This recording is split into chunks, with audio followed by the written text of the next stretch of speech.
ପିଲାମାନେ ଆଜି ଆମେ ଗୋଟେ କଣ କରିବା ନା ଗୋଟେ ପୋଏମଟେ ଦେଇଛି ପଦ୍ୟଟେ ଦେଇଛି ତାକୁ ଆମେ ପଢିକି କ୍ୱେଶ୍ଚିନ୍ ଆନ୍ସର କରିବା ହେଲା। କେମିତି କର ଦେଖ।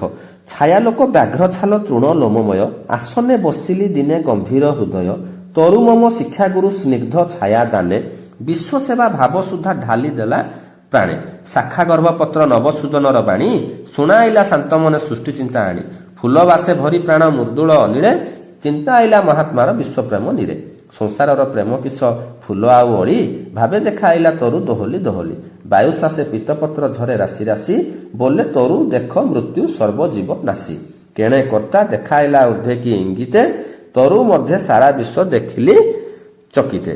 এইটা ଥିଲା ତମମାନଙ୍କ ପାଇଁ କଣ ପଦ୍ୟ।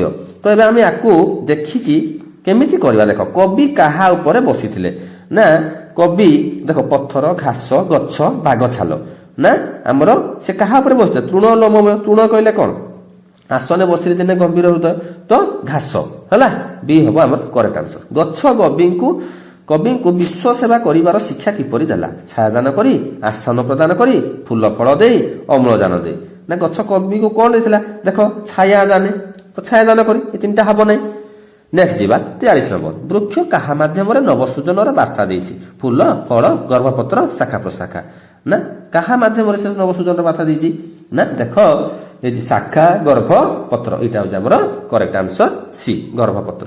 ଫୁଲ ଭ୍ରମରଙ୍କ ମିଳନରେ କବି କାହାର ସନ୍ଧାନ କରିଛନ୍ତି ସାଂସାରିକ ପ୍ରେମର ବିଭୁ ପ୍ରେମର ସେବା ଧର୍ମର ମୃତ୍ୟୁ ରହସ୍ୟର କାହା ପ୍ରେମର ସେ କରିଛନ୍ତି ନା ସାଂସାରିକ ପ୍ରେମର ଫୁଲ ଭ୍ରମରଙ୍କ ମିଳନରେ ସେ କଣ କରିଛନ୍ତି ନା ସଂସାରର ପ୍ରେମ ଦେଖ ବୁଝିହେଲା। ଆନ୍ସର ବି ଦେଖେଇ ଦଉଛି ହେଲା। ଝଡ଼ାପତ୍ର ଦ୍ୱାରା ବୃକ୍ଷ କଣ ଦେଖାଏ ମୃତ୍ୟୁର ସର୍ବଗାସିତ୍ୱ ଜୀବନର ସ୍ୱରୂପ ଜଗତର ନୀତି ବିଶ୍ୱ ପ୍ରେମ ନା ଝଡ଼ା ପତ୍ର ଦ୍ୱାରା ବୃକ୍ଷ କେମିତି ଦେଖାଯାଏ ନା ମୃତ୍ୟୁ ସର୍ବଜୀବ ନାଶୀ ହେଲା ମୃତ୍ୟୁର ସର୍ବଗ୍ରାସିତ୍ୱ ଏଇଟା ଏ ହବ ଆମର କରେକ୍ଟ ଆନ୍ସର ବୁଝିହେଲା।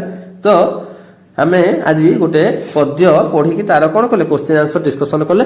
ତ ତୁମେ ମାନେ ଜାଣିପାରିଲ କେମିତି ଆମେ ତାକୁ ଖୋଜିକି তোমার আগামী ওএসটিটি সিটিটি কিংবা ওটিটি যে দেব এক্সাম ସେଥିରେ ତୁମକୁ ନିହାତି ଭାବରେ ହେଲ୍ପଫୁଲ୍ ହେବ ବୋଲି ଆଶା କରେ। ଭିଡ଼ିଓଟିକୁ ନିହାତି ଯଦି ଭଲ ଲାଗେ ତାହେଲେ ଲାଇକ୍ କରିବାକୁ ଯେମିତି ନ ଭୁଲି ଯାଅ ଆଉ ସାଙ୍ଗସାଥିମାନଙ୍କୁ ସେୟାର କରିବ ଆଉ ସବସ୍କ୍ରାଇବ୍ କରିବ ଯଦ୍ୱାରା କି ତୁମେମାନେ ଏମିତି ନୂଆ ଭିଡ଼ିଓ ଅପଲୋଡ଼ ହେଲା ମାତ୍ରେ ତାକୁ ପାଇପାରିବ। ରହୁଛି ଧନ୍ୟବାଦ।